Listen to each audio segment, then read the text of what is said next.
Just over there, sheltered under the lee of that mountain, lies the world's most surprising resort, home to Saudi princes, Hollywood stars, European royalty, billionaire tycoons, multi-millionaire footballers. Their combined wealth adds up to more than most South American countries. But it's where this is that might surprise you most. It's not Malibu or Monte Carlo, it's not Barbados or Bora Bora. No, that, my friends, hold on to your designer sunglasses, is Marbella.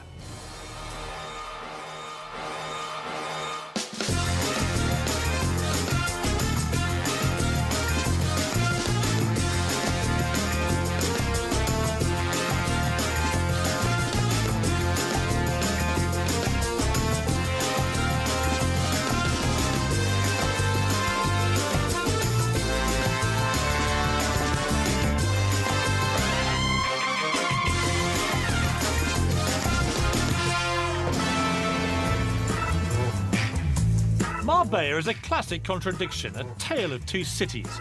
You'll probably know one of them from the tabloids. Costa del Crime. There was a shooting where literally they sprayed the hairdressers with bullets. Boozed up Brits abroad. Where's the champagne spray party, silly? Well, the thing is, you don't drink it all, so what else is there to do? Vice Central. If I was running Marbella, then it would be cleaned up. But there's more to this town than binging Brits, wannabe wags and drug-fueled gangs. It's not Iron Napa. I'm going to show you a Marbella you may not even know exists. One that's not so much Costa del Crime as cost a hell of a lot. It's pretty ugly, but how much is it? 16,000 euros. 16,000 euros for a handbag? It's stuffed with million-pound mansions. We don't like big houses. We don't like big houses. What's this? Overflowing with luxury boats, oozing with flash cars, and has more than a few resident billionaires to go with them. This has got to be 10 million quid's worth, doesn't it? Could be.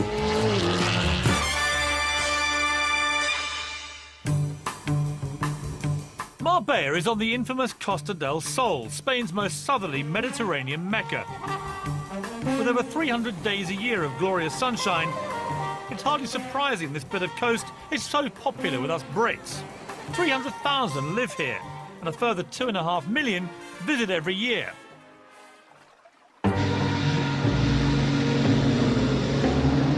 I'm driving the Golden Mile. It runs east-west alongside the Med and links Marbella's past and present.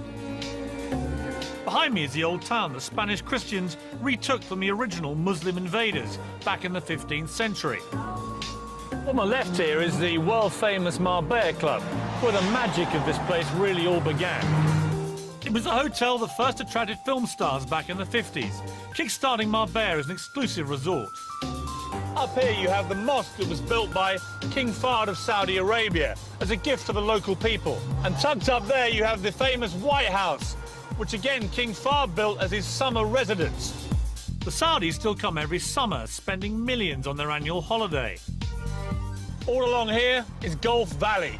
There are more courses per head in Marbella than anywhere else in the world. And tucked away behind those trees, suitably furtive, is Milady Palace, where he or she can indulge their wildest fantasy. And if you're wondering why it's called the Golden Mile, well, there's one very good reason. Square metre per square metre, this place is more expensive than even London's Mayfair. If Marbella were a goose, then this really is the golden egg. So what kind of person has a home here? And just how rich do you have to be to live on the front row? I've been invited to take a look inside L'Oriana, reputedly one of the most impressive of Marbella's mega mansions. My guide is John Davis. John, how are you? Welcome. Welcome to L'Oriana. I'm looking forward to this. John is a property developer who creates these seafront havens and manages them for the wealthy owners. Wow, look at the chandelier. I mean, let's cut to the quick here. What would that cost? About £150,000. And what about this sort of tapestry here? That's a very special one. There's 3 of those in the world, and that's got over 1.25 million stitches a square metre. And what would that have cost? I think it's valued between 350,000 400,000. Wow. But that's just chicken feed. The rest of the carpets in the house cost a whopping £2 million. Thank goodness I didn't step in anything on the way. I'm not allowed to tell you who owns this place. Suffice to say, he's a British Knight of the Realm who's worth more than the Queen. Indeed, he only comes here for his summer holidays. The rest of the year, he lets it out. The colours are good today with the sea. Beautiful, absolutely beautiful. The main house is just 5 bedrooms, but there's a 3-bedroom holiday cottage under the lawn with his own pool and a grotto for the kids. A further 4-bedroom guest house in case friends pop round, and this, another 4-bedroom house in the gardens for the servants. Now, what have we here? Roman spa. Fully stocked gym, saunas, steam rooms, some strange bathing till private cinema. Look at that. And of course, if you're super rich and you fall ill, what better than having your own little private hospital? So these, I mean, these aren't, are they? Oh, they're not real gold, but they're very expensive taps. Like what? Well, I would say for the main 4 or 5 bathrooms in the house, you're going to spend over €250,000. On taps? On taps, yeah. So, John, here's the master bedroom, and I could quite happily wake up to this every morning. Not bad, is it? And this is the view you would wake up to. Spectacular. Unbelievable. And tell me, as we stand here, I mean, if this was to go on the market tomorrow, what would it cost me? Very hard to value, Piers, but all I can tell you is it generates a very good rental income. Like what? It's been renting out for 15,000 to 20,000 euros. A month? A day. A day? Yeah. 20,000 euros a day? In the high season, 20,000 a day, low season, 15,000 minimum. And who pays that? I mean, what type of person? Those people. So taking that rental income as my guide, my calculations value this property at a staggering £70 million. Not exactly cheap at even half the price. And if you want a glimpse of the kind of people who can afford that, you may want to try the port. We're coming now to the other end of the Golden Mile, the place that most Brits might assume is the real Marbella, and that's Porto Banús, with its fabulous, famous harbour. It's here that you'll find the glitzy bars and chic restaurants. Since its opening in 1970, Porto Banús has been associated with conspicuous consumption and sophistication. This is Bond Street with a tan. The port reflects an insatiable desire to be admired around here. And simply having a few million quid in the bank is nowhere near enough, because the bigger your boat, the nearer you want to park it to the restaurants. The more expensive the wardrobe, the more you have to dress up and show it off. And the flashier the car, the more you have to drive it round and round, trying to get noticed. Being a somebody in Marbella is bloody hard work. But those with cash love nothing more than spending it, which is not difficult in a place that's crammed with 40 of the world's top designer stores. Karen Brady, the ex-MD of Birmingham City Football Club and now sidekick to Lord Sugar in The Apprentice, owns a flat in the port. When it comes to shopping, she's in the Premier League. It would be rude not to, wouldn't it? Yes, I think it's very Yes, Karen I think Brady. so. I think. Come on. Hello. Looks like I've just been hired as an apprentice bag boy. And just when I thought we couldn't possibly shop any more, Fendi, now this has to be right up your street. I do like Fendi, I have to say. You know, I've got 1 or 2 little Fendi pieces. So, I bet you have. yeah, no, it has to be said. I mean, I haven't seen a price tag yet. How much is all this gear? I think, Piers, if you have to ask the price, you can't afford it. but what all the wags really come here for is a quality handbag, no matter what the price. Excuse me, how much is this one? 16,000 euros. 16,000 euros for a handbag? Look, Piers. Who buys this stuff? Who buys it? Not exactly how most of their customers react, I imagine. So just how much money is sloshing around these shores? How rich are the people in Marbella? Oh, there's some really, truly, truly wealthy people. And lots of people that want to be close to the glamour. That's why they come to Marbella. That's why they're down in the port, they're in the shops. And they're all just here nosing around, seeing what's going on. You've got one side of it, which is very elegant, beautiful homes to live in, wonderful shops. Then on the other side, you've got the stag do's, the hen do's, the people staggering out of clubs at 5 o'clock in the morning. But actually, both sides are quite fun. You know, it's the Euro trash element of Marbella. So part of it's Euro and part of it's trash. Exactly. So there's cost a lot and cost a little. But in my tale of 2 cities, what is it that makes the rich want to live here? I'll be visiting a mountaintop housing estate for millionaires, where hardly anybody actually lives. I mean, we're talking 15 to 20 million for a place that is unoccupied. Oh, hardly anything occupied. As that one is down there. On the flip side, just how trashy is Marbella? And what's it like to end up on the wrong side of crime in the Costas? Woke up one morning to find out we'd been broken into. We'd been gassed, knocked out, so we didn't hear anybody in the house. Seriously, you were gassed? If you're super rich and fancy living in the sun, there are a number of options. There's Monaco for the snobs, for refined sophistication, the south of France, for exotic paradise, Barbados, and for raw excitement, you can't beat Miami. But Marbella, that's always struck me as a kind of poor man's Saint-Tropez, where lobster-red Brits come to guzzle their beer, scoff their chips, and read their daily current bun. So why is it that people who can afford to live anywhere on Earth come in such numbers to live in Marbella? Well, for one thing, there's the weather. Marbella has a near-perfect microclimate, with average temperatures of 20 degrees. All well and good, but if you're a multi-millionaire, you don't want to be scrapping over your sun lounger. You want exclusivity, security, and the chance to lord it over everybody else. Well, head into the hills, and you'll find it. Down there is La Zagaleta, one of the most exclusive housing estates in the entire world. For starters, an average plot here will set you back a cool £4 million. A pretty penny for a chunk of hillside. But once you've built your luxurious mansion, you can probably expect to double your investment at the very least.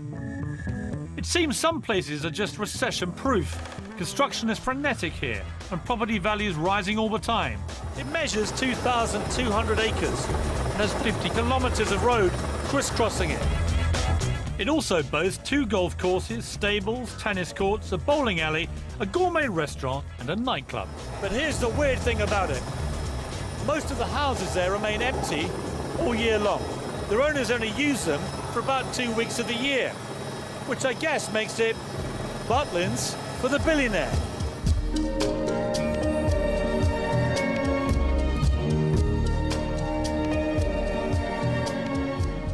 To get into this private hilltop hideaway, you need to be escorted from the main gate by a resident, or you might get shot. It's the little things like 24-hour armed security, dog patrols, CCTV, and a barbed wire perimeter fence to make a multi-millionaire feel secure. Inside, resident Graham Fisher is waiting to guide me the 3 kilometres to his particular slice of mountainside, where he lives with his wife Barbara, when they're not back at their Barbados residence, that is. Oh my God, look at the view. That's incredible. Isn't it? Well, that's why we bought this house, because that was the view. Graham sold his UK chemical company back in the 90s. Made enough money for him and Barbara to find themselves on Marbella's super rich list, albeit near the bottom, something they're endearingly embarrassed about. Is this one of the bigger ones in the area? Not, actually. Really? Where would it rank? It's one of the smallest, actually. No. It is. We don't like big houses. We're very happy. You don't like big houses? What's this? Well, we've got about 700 square metres, so what's that, 7,500 square feet of indoor living space. But you don't like big houses? But we've got pals here with 2,000 Oh, metre yes, houses. yes. So it's all relative in Marbella? Yes. Yeah. Look at the view. Huh? You've got from the port of Banús, Yeah. 180 degrees round to Gibraltar, and behind Gibraltar you can see Morocco. So that is actually, that's Africa? Correct. Wow. It's 20, that close. 20 miles away. Seriously? You could swim it on a good day. You could. Yes. If you're David Walliams, it's idyllic, safe and isolated. Perfect for hiding away. But all these houses are worth between 5 and 20 million. Yes. Yeah. Wow. It's not easy to find one for 5. But basically, it's There's a like a few Germans. secluded If you look over oasis here- for very rich people, right?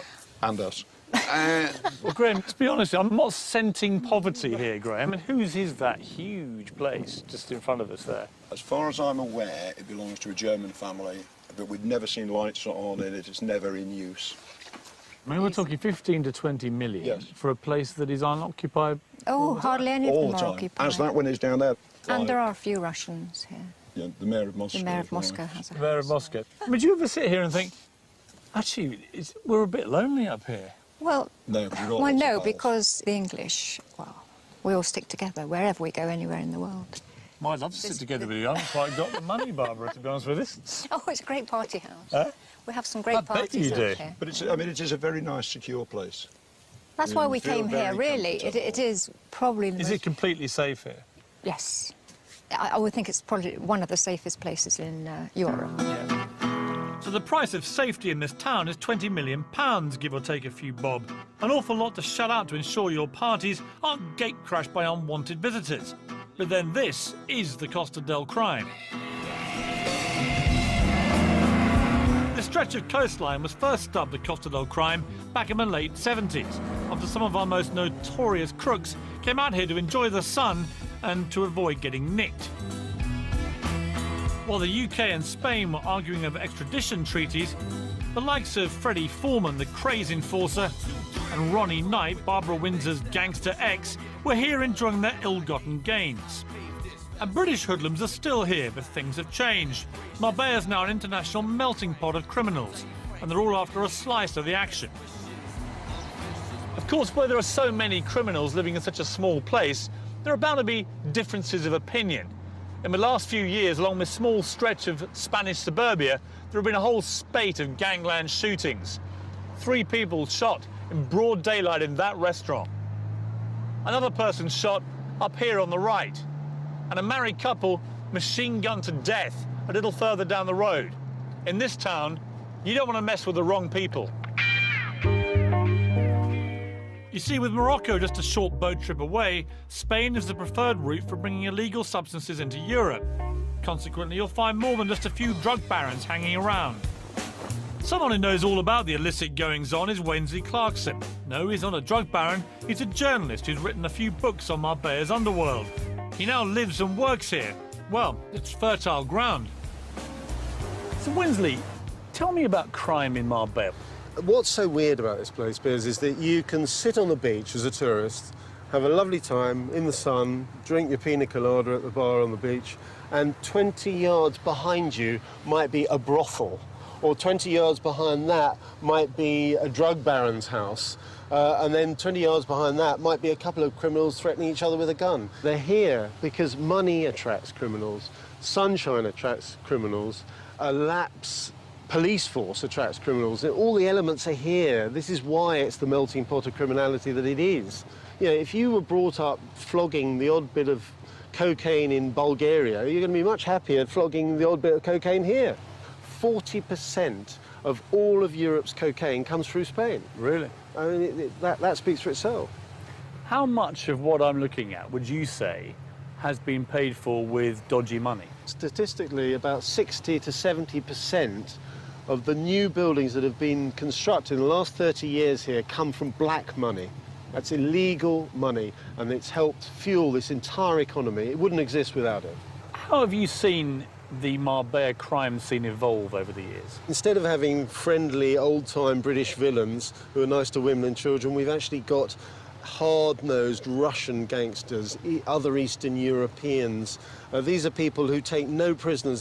They will order a hit on an enemy, and they don't care if their wife and children are killed at the same time.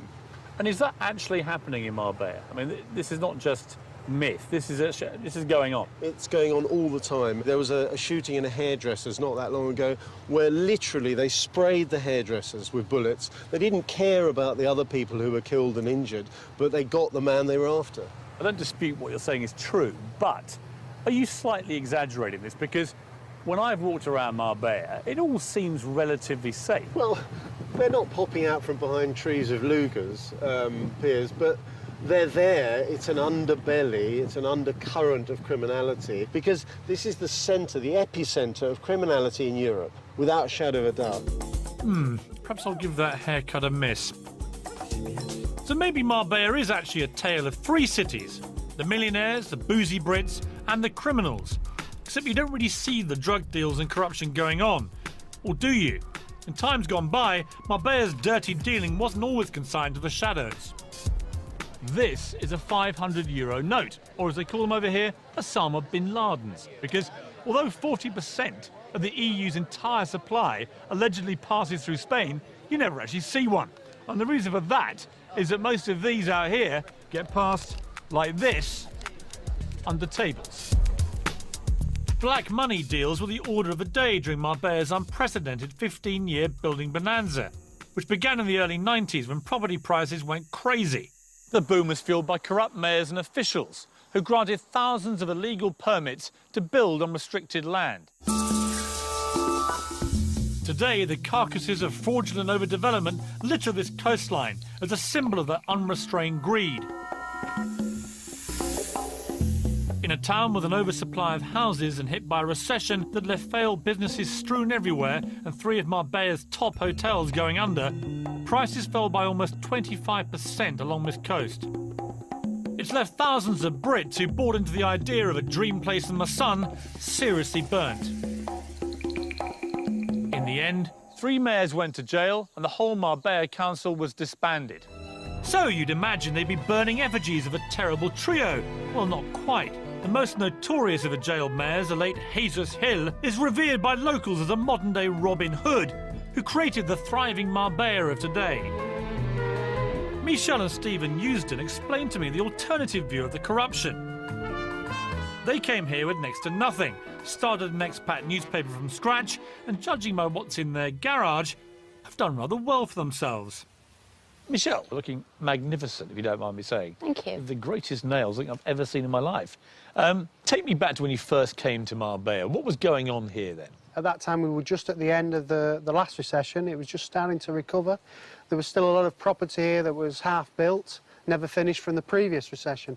And then Jesus Hill came along, and he was the mayor. He was the mayor. He was the mayor for 11 years. Now, there's some things he did wrong, some things he did right. Well, he went to jail, so it's a matter of record. Yeah. Well, he went to jail because he approved some things that he shouldn't have approved. So he was taking bungs for property developers, right?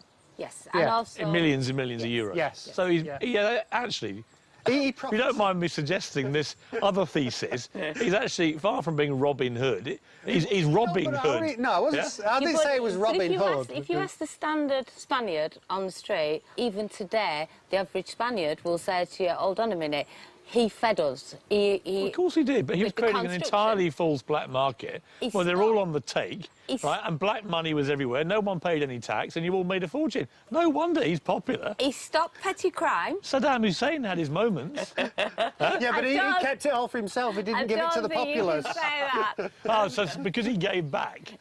He's a hero. No, he's not a hero, but at the end of the day, his heart was in the right place, let's say. He was trying to promote Marbella. He kind of set the standard, though, for a series of unbelievably corrupt mayors. I mean, the whole place was swimming in dodgy cash, wasn't it? You can't say that. You have got... I can't say that, it's true. You've got... They're all in jail. How many Spanish... They're not all in jail. Sorry, Michelle. They're not all With in respect, how many Marbella mayors were residing at King Juan Carlos's pleasure?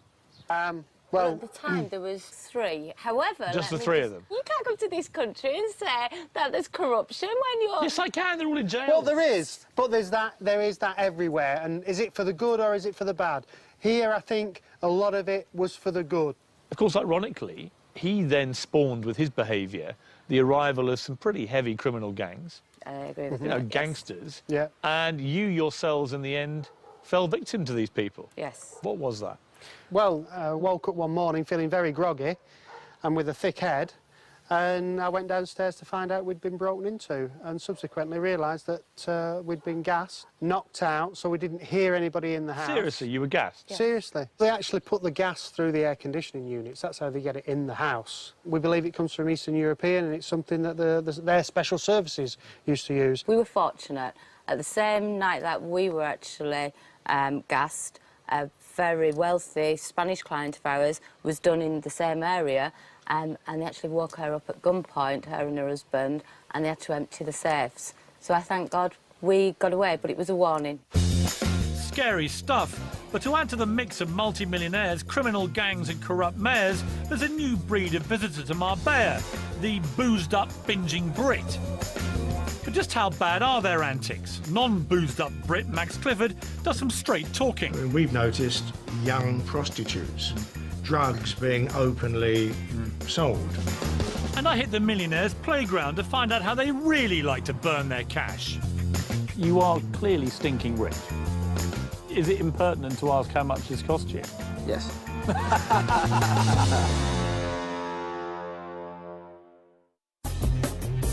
midnight approaches, Porto Banús becomes less swanky and more, well, you know what I mean. The sort of place you wouldn't let your daughter loose in without a chastity belt. There's no doubt that with the arrival of cheap flights a decade ago, a new type of tourist spewed forth on the plains, and they were looking for just one thing: a party. Marbella developed a Jekyll and Hyde personality. Whilst the front line has kept its upmarket glamour, the street behind has become decidedly more downmarket. It's known as the second line, and at the far end, along with the hookers, pickpockets and pushers, you'll find Lineker's Bar, a home from home to many Brits abroad. Right, ladies, now you are on a hen weekend, right? Who is the lucky hen? You are, right. Why have you come to Porto Banús? Because it's classier than most places and we're classy ladies. Wait a minute, it's classier than most places and you're classy ladies. Ladies, with the greatest of respect, you're wearing weird tutus. It's a one-off though. So do you really think it's a classy place here? Yeah, it is. Where are you from? Now I know what you mean. The nice part though. What do you think of this place, Lineker's? It is cheesy. You see, even though it may be cheesy, I can't wait to get in there. Yeah, it is. Who would you be most excited to see here? They clearly have impeccable taste. This place has suffered a crate load of criticism for lowering the tone of the port. But after tonight, I can't see what all the fuss is about. An absolutely crazy place, and yet, I have to say, undeniably good fun. They're all having a great time in there. I mean, look. Actually, maybe not. The Lineker behind Lineker's is Wayne, once famous simply for being the cheeky younger brother of Gary. He's now famous for being the tax-evading younger brother of Gary, who went to prison and then came out to create a string of boozers, nightclubs and strip joints that stretch across the Med and beyond. It's definitely fun here, isn't it? No question. Wayne's not exactly Mr. Popular with Marbella's elite, thanks to the party-hungry clientele he brings to town. So wait, do you make any apology to the smart set of Marbella? I think you have brought this place crashing to its knees down market. Do you make any apology? No, none at all. What Lineker's has done for the port has not lowered the clientele. It's brought a new clientele to the port, a more down-to-earth clientele, and a great crowd. And fortunately for Lineker's, it's turning towards the crowd that we want. You know, we'll go through sort of 15,000 bottles of beer over a weekend. 15,000 bottles of beer? Over a weekend. Do you think the media caricature of Marbella is, and Porto Banús in particular, is unfair? It's a high-profile place. It's a busy place, and what sells stories, you know, muck sells stories, isn't it? So they're going to look at that side of things. Are you happy wallowing in muck? Oh, where there's muck, there's money, Piers. I mean, do you think you've made Porto Banús more accessible to the British working-class man and woman? That's exactly right, Piers. So Wayne Lineker's message to the rich and famous of Marbella is... Do one. So, no room for the toffs in Wayne's world. I'm not exactly sure they're rushing to be at his side, are you? But whilst the drunken hoi polloi might be confined to just one short street in Porto Banús, it's one street too many as far as many Brits living the dream here are concerned. It's the hottest conversation in town as they sit in their bougainvillea-clad villas or stroll the lush golf course. Public relations guru Max Clifford and his gated community friends seemed positively militant when I caught up with them for afternoon tea. This strikes me, we're all sitting here having an absolutely quintessential English tea. And it kind of suits all of us. Tea, 5 o'clock in the afternoon, when Bob's been golfing and we've been swimming and the girls have been shopping, yeah, or having their nails done. It is lovely here. I mean, I have to say, though, this is about as far removed from Porto Banús at night time. Marbella is a weird contradiction of areas, isn't it? Porto Banús is like Soho is to London. Yes. You can come out of the theatre in the West End and go to a beautiful restaurant, or you can go into the streets of Soho where there's drug addicts and prostitutes and whatever. It's the same here. Does that concern you as a long-term Marbella resident? If I was running Marbella, then it would be cleaned up.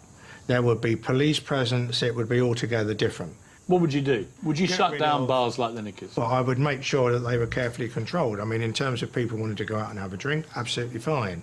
But it's all that goes with it. I mean, we've noticed increasingly young prostitutes, drugs being openly sold. It can be cleaned up, and it could be cleaned up very easily. I mean, they approached me 2 or 3 years ago about doing PR down here, and all right, they couldn't come up with the money. But I made it very clear to them that these were issues which had to be addressed and had to be sorted out. What do you charge these days to clean up a very badly tarnished reputation? I told them that it would be a minimum of 2 years at £25,000 a month. Right, here's a cheque. Right, that's my vote sorted. Max for mayor. Back in the 50s, when this town first became a tourist destination, there were no image problems, because there was only one place to stay. European blue-blood playboy Prince von Honlo turned a rustic farmhouse into the hideaway Marbella Club Hotel, with the express intention of offering it as a chilled-out alternative to the razzmatazz of Saint-Tropez for its aristocratic chums and glamorous Hollywood friends. There was a time when the only telephone on the coast was here at the Marbella Club Hotel, which meant the likes of Jimmy Stewart, Cary Grant and Audrey Hepburn might all be in the same queue waiting to call home. This hotel still has an aura of chic discretion about it. There are 23,000 trees in the garden and individual private villas, making it easy for stars to come here and stay without anyone knowing about it. Just a week ago, desperate housewife Eva Longoria slipped inside and stayed in one of these £3,500 suites. The paparazzi were nowhere to be seen. Step next door into the Villa Tiberia restaurant and you'll still find the glamour and sophistication associated with Marbella of the 50s, a time when elegance and wealth kept itself to itself. Definitely very classy. But down on the port these days, it's more, if you've got it, flaunt it. And there are plenty of new money types who do. Well, if you've made a few million, why keep it to yourself? And if you really want to flash the cash, then head up the Ronda Road into the hills and burn some serious money with Marbella's top players. This is the Ascari Race Resort, a private club with a paltry joining fee of just £150,000. The multi-millionaire petrolhead who built this place largely for his own amusement also designed and manufactured this little plaything to go with it, the £250,000 Ascari supercar. Klaus Vort is the 58-year-old high-tech inventor and one of Marbella's richest residents, whose money fuels it all. And his latest invention to make himself even richer is a finger scanner that's impossible to fool.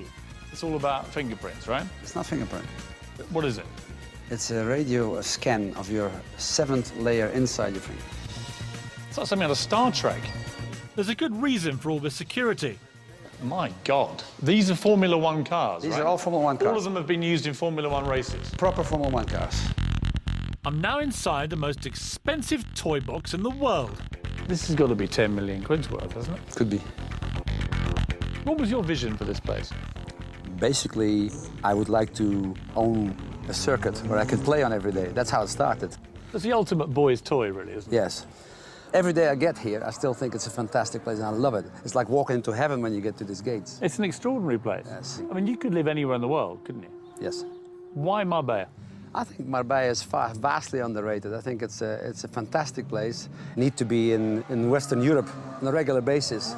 So this is only 2.5 hours flight from London or from Amsterdam, whatever. So it's easily accessible. I mean, with the greatest respect, Klaus, you are clearly stinking rich. Is it impertinent to ask how much this cost you? Yes. But it's a lot. In fact, Klaus invested a vast £50 million of his fortune on having a good time. And having that kind of money to spare definitely puts you in the upper Marbella set. They all hang out at Olivier Vallet's nightclub.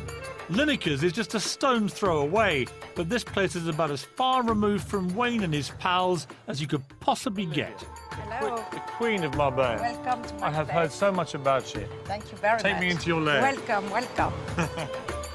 This is Marbella's premier nightclub, and is as voluptuous, exotic and entertaining as Olivia herself. People said to me that I couldn't make a programme about Marbella and not eventually meet you. That is real, because I said to everybody, if you come to Marbella and not come to visit my place, it's like to go to Roma and not go to the Vatican. So here are the bowels of your cellar, Olivia. On a busy weekend, almost 5,000 people will guzzle their way through the content of Olivia's cellar. This is one weekend's worth. Yes. But don't bother coming if you're on a tight budget. The punters here spend more in one night than most people spend on their 2-week holiday. This is a 1995 Yes, it's a Methuselah Methuselah of Dom of Dom Perignon. How much are they? That's a bottle of 30,000 euros. 30,000 euros for a bottle of champagne? I'm told that everybody's been in here. Give me some names of people who've been here. Oh, from Sean Connery to Bruce Willis and with Rod Stewart. And I heard you had Prince Harry in one night. Oh, yes. That is the most chic and elegant young boy that I receive. Really? And when he tells me that it's the best night that he spent in his life, I tell him, really? Don't worry, you are going to have thousands of better nights. Believe me, Marbella is a paradise. One night you like to have something very sophisticated and very good food, and one day you go to beaches where you eat wonderful fishes for very cheap price. Yeah, but hang on a sec, Olivia. I mean, if I went to your nightclub tonight, there are going to be people spending between 5,000 and 20,000 euros, aren't there? Yes, we have. Thanks God. Thanks God, because if there is only poor, it's a little contagious. I don't like to be so near than them. Quite right, Olivia. We certainly don't want you catching a dose of poverty in Marbella, now do we? So, it seems the rich here are very happy living their own wealthy bubble, buying themselves distance from the riffraff and locking themselves away from the criminals. So what does the future look like to anyone who's thinking of setting up shop in Marbella? James Hewitt is the latest immigrant to try his luck. Do you think Marbella is a pretty good place to reinvent yourself if your reputation has been a bit, you know, scallywag, cad, bouncer? Thank you for repeating that again. And how do you down 120 bottles of champagne in just 2 minutes? Where's the champagne spray party, silly? Well, the thing is, you don't drink it all, so what else is there to do? Tell me I'm barking mad, that I'm a Jeroboam short of a Nebuchadnezzar. Or perhaps it's all this sun getting to my head. But everyone I meet in Marbella says exactly the same thing. This is the best place in the world for work, rest and play. But most people don't come here to work or rest, really. They come here to play in the sun, sea and sand. Oh, and also in the giant red cups full of champagne as well. Here at Nicky Beach, I'd arranged to meet Bianca Gascoigne, daughter of football legend Paul Gazza Gascoigne. Have a quiet chat about the new Marbella. Well, quiet-ish. Now then, Bianca, here we are in your natural lair. Of course, yes. Nicky's Beach, Absolutely. Marbella. Seem to be a load of people over there Yes. just spraying champagne. Yes. Where's the champagne spray party, silly? What's that? Well, a champagne spray party is basically, it says what it is on the tin. It's a party spraying champagne. So they're all buying champagne? They're all buying champagne, For how yes. I'm not too sure, because obviously... Well, let's have a look. In a big group, obviously you... So here we are, look. Yeah. The champagne here, Yeah. a Magnum of Cristal, Yeah. is 1,945 euros. Yes. And this lot are spraying it all over each other. Yes. I mean, that's the most senseless waste of money I've ever seen in my life. And I thought the same. I thought the same. Basically, last time I was girls, we had 120 bottles of champagne. What do you do with it? Well, the thing is, you don't drink it all, so what else is there to do? Well, you spray it. Do you think in a recession, Bianca, that spraying champagne all over each other is a sensible thing to do? Absolutely not, but it's a fun thing to do. Ah, yes, fun. That'll pay the bills. And talking of bills, if you're a millionaire and you're not quite so keen on giving so much of your hard-earned cash to the taxman, there's another reason you might want to move to Marbella. As every local estate agent will tell you, on a good day you can see Gibraltar and Africa from here. Gibraltar's just a 40-minute drive away, but it's been a thorn in the side of Spain for decades, lurking like a shark off the coast, feeding off the scraps that places like Marbella throw at it. But the tide may now be turning. If you're a tax exile, then Gibraltar's now one of Europe's lowest tax takers. And incredibly, you don't even have to live there to reap the benefit. Sounds too good to be true? Well, don't take my word for it. Have a listen to what James Young has to say. He's a Marbella millionaire who sold his pharmacy business in the UK and saved a fortune in tax by buying a flat in Gibraltar. I caught up with James on his £2 million Sunseeker. Pen and paper at the ready, everyone. So, James, I mean, you really are living the Marbella life, aren't you? I'm not quite sure about this. Well, let me spell it out for you. Yeah. Nice big yacht. Yes. Vintage champagne in your hand. Yes. The coiffured look of a man stinking of success, James. Wow. How do you plead? Guilty. Guilty, yeah. I mean, it's maybe a daft question, but what made you leave Sunderland to come and live in Marbella? Well, before I sold the company, I took advice and applied to be a resident of Gibraltar. But you don't have to live there for any number of days as part of the deal. Exactly. I don't have to live even one day or spend one night there. Really? I can just spend my time in Marbella. So what is the tax in Gibraltar if you do that? Well, I didn't have to pay any capital gains tax on the sales price when I sold the company. Do you mind me asking what you sold it for? A few million, yeah. So basically, by buying a little place in Gibraltar, you ended up paying no tax on that at all? Yeah, that's right. If you'd done that in England, you'd have been paying... Exactly, capital gains tax at 10%. But on top of that is the inheritance tax, which is very important to me. So by being resident in Gibraltar, what would that be now, your inheritance tax? Nothing. Really? Nothing. My assets would be passed down to my children. And if I was in England, half of it would be going to Gordon Brown. But what has Marbella got that Sunderland couldn't give you, James? Well, it's got the weather, it's got the food, it's got the ambiance. I've been to Sunderland, don't worry. Yeah, right. yeah. So perhaps the reason this town is so successful is that just about anyone can come and make a life here. From millionaires to boozed-up revellers, and from aristocrats to criminals. They're all doing what they do here in Marbella. Armed with the idea that Marbella will accept anyone with open arms, Britain's ultimate cad traded his life in Chelsea for a new life here in the sun. This is Polo House, a high-class establishment serving tiffin to the toss. Well, actually it serves posh nosh to anyone who'll pay for it. It's owned by one of my old tabloid targets, James Hewitt. Awesome guy, James Awesome. For him, it's a whole new lease of life, a reinvention as restaurateur, rather than reality TV star, lettuce seller and all-round bounder. And let's not mention the affair with the most famous woman of all time. James, we meet again. We do indeed. Very warm welcome. In slightly more... Friendly. Yes, friendly circumstances, yeah.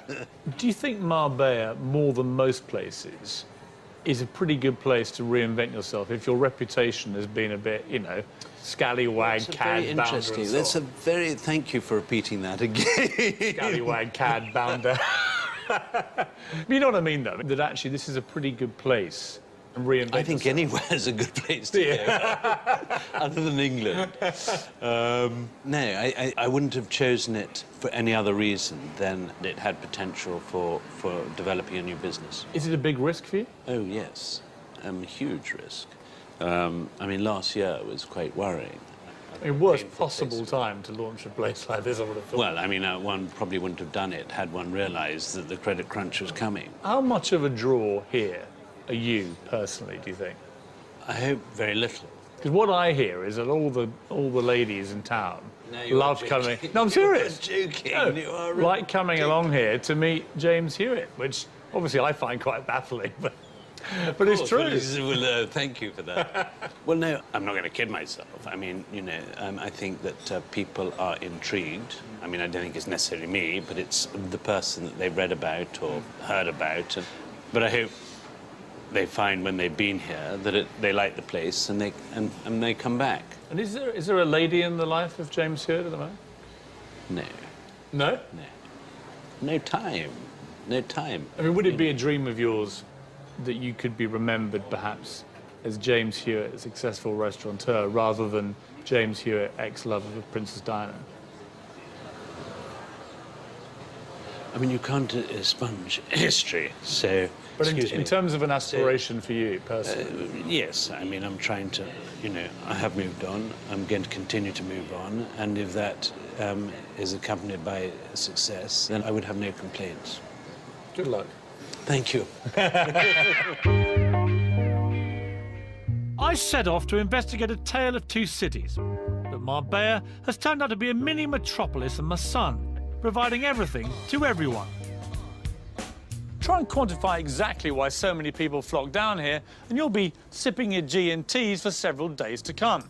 But one thing's for sure, it remains at its heart somewhere that people come to live a dream, to retire, to party, to make a fortune, to spend a fortune, or even just to enjoy a great holiday. Marbella, whatever tickles your fancy, can offer it all.